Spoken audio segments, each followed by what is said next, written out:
कराची में एक बहुत बड़ा सानिया हुआ जिसे सानिया बल्दिया टाउन कहा जाता है। उसमें तकरीबन 260 के करीब लोग मारे गए, शहीद हो गए, जहाँ बाग हो गए।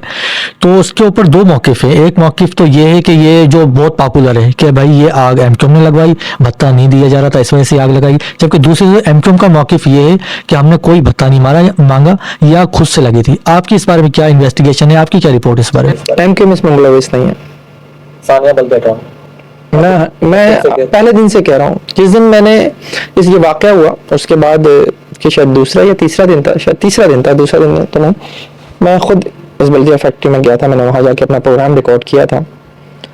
अगर आप आज भी चले जाए ना उस बिल्डिंग में, आपको ये एहसास होगा कि उस बिल्डिंग में निकलने के रास्ते नहीं थे। एक रास्ते के अलावा खिड़कियों के ऊपर जो बाहर की तरफ खुलती थी उन तक पे ग्रिल्स लगी हुई थी। बिल्डिंग भूल भुलैया थी, कहां से आप कहां आ जाए आपको नहीं पता चलता था। उस रोज भी जब मैं तीसरे दिन या चौथे दिन वहां गया था तहखाने में, उस दिन भी इतनी तपिश थी कि आपसे वहां खड़ा नहीं हुआ जा रहा था।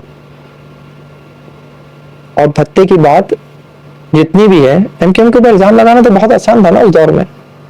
ऑपरेशन था, सब कुछ था, जो चाहे कर लो एमक्यूएम के ऊपर। कुछ लोग कहेंगे कि आप एमक्यूएम का दिफा कर रहे हैं। मैं नहीं कर रहा ना, मैं तो कह रहा हूं कि भाई जर्मन अदालत का फैसला देख लें। मैं तो कह रहा हूं कि आप सिंपल जो आजाद लोग हैं जिन्होंने इस सारे मामले को जो है वो देखा, आप उन्हें देख लीजिए, उनकी रिपोर्ट्स देख लीजिए।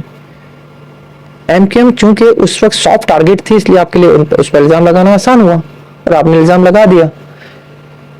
मैं कहता हूं कि वो तमाम लोग जो इस मामले में जो है जो मारे गए, उनकी जो फैमिलीज हैं, उन्होंने पाकिस्तान से लेकर जर्मन कोर्ट तक जो है वो किए, केसेस किए। क्या फैसले हैं उनके वकील? कोर्ट का फैसला जो है क्या एमक्यूएम के खिलाफ है? क्या उस फैसले में कहीं ये बात है कि वहां आग लगाई गई है?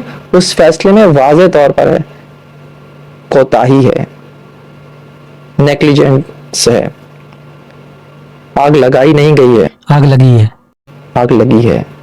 ये जर्मन अदालत का फैसला है। और आग लगने के बाद लोगों के पास निकलने के रास्ते नहीं थे, एक ही रास्ता था, और उसके लिए भी यह है कि वो दरवाजा जो है मालिकान ने बंद करा दिया और कहा कि पहले आग बुझाओ फिर बाहर जाना।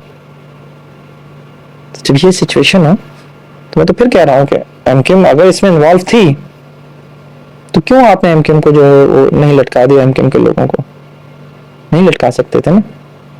नहीं थे ना आपके पास ऐसे सबूत? इतने अरसे के बाद जो है वो एक बंदा जो है वो आपके हाथ लगता है, वो बंदा जो है वो अपनी जीआईटी में कहता है कि मैंने सुना था कि बल्दिया फैक्ट्री में आग लगी नहीं, लगाई गई थी, और उसकी बुनियाद के ऊपर जो है आप पूरी एमक्यूएम के ऊपर जो है लगा देते हैं। क्या एमक्यूएम ने बहुत गलत काम किया होंगे इस शहर में, बहुत कुछ किया होगा। भत्ताखोरों की जमात होगी, कातिलों की जमात होगी, लेकिन यार सही केसेस में उन्हें प्रोसिक्यूट करते ना। इस तरह नहीं करना था इस जमात के साथ। इस तरह से आपने जब ऐसे केसेस का फैसले आते हैं ना, जब ऐसे केसेस के, तो एमक्यूएम पे मजलूम बन के सामने आती है। ये चीज पता नहीं क्यों नहीं समझ में आती। अच्छा, जो इस फैक्ट्री के मालिकान थे उनको भगा दिया है। शाहिद भाईला, राशिद भाईला कहाँ है आज? मुझसे बाहर बैठे हैं। वो किसी अदालत में पेश नहीं है, ना कुछ कोई केस हुआ, कुछ भी नहीं।